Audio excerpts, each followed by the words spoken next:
Hey guys, this is Koushik and you are watching Technical Koushik YouTube channel. তোমরা কোনো না কোনো অ্যাপের সাহায্যে তোমরা তোমাদের ফোনে ইন্টারনেটে স্পিড চেক করে থাকবে বা কোনো ওয়েবসাইটের সাহায্যে চেক করে থাকবে। তোমরা যখন তোমাদের ফোনে ইন্টারনেটে স্পিড চেক করো তখন তোমাদের স্পিড দেখায় 19 Mbps, 20 Mbps, 30 Mbps, 45 Mbps। কিন্তু তোমরা যখন তোমাদের ফোনে কোনো কিছু ডাউনলোড করো তোমাদের ফোনে স্পিডটা এরকম আসে 1.6 Mbps, 1.8 Mbps, 2.0 Mbps। কিন্তু তোমরা চেক করার রেজাল্ট অনুযায়ী কখনো তোমরা সেই স্পিড পাও না, মানে 19 Mbps, 20 Mbps বা 30 Mbps কখনো স্পিড পাও না। তো তোমরা এই স্পিড কেন পাচ্ছ না, কি করলে এই স্পিড তোমরা পেতে পারবে, সব কিছু তোমরা এই ভিডিওতে জানতে পারবে। কিন্তু তার আগে তোমরা যদি এই চ্যানেলটিতে নতুন হয়ে যাবে চ্যানেলটি সাবস্ক্রাইব করো এবং ভিডিওটি লাইক ও শেয়ার করতে ভুলবে না। তো চলো বন্ধুরা, ভিডিওটি শুরু করা যাক।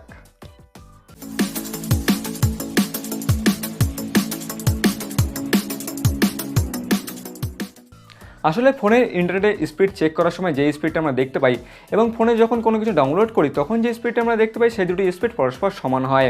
আমরা যখন ফোনে কোনো অ্যাপ বা ওয়েবসাইটের সাহায্যে ফোনের ইন্টারনেটে স্পিড চেক করি তখন যেই স্পিডটি আমরা দেখতে পাই তার পাশে যে এমবিপিএস কথাটি লেখা থাকে সেই এমবিপিএস কথাটির মধ্যে এমের পরে যে বিটি থাকে সেই বিটি হলো ছোটো হাতের বি।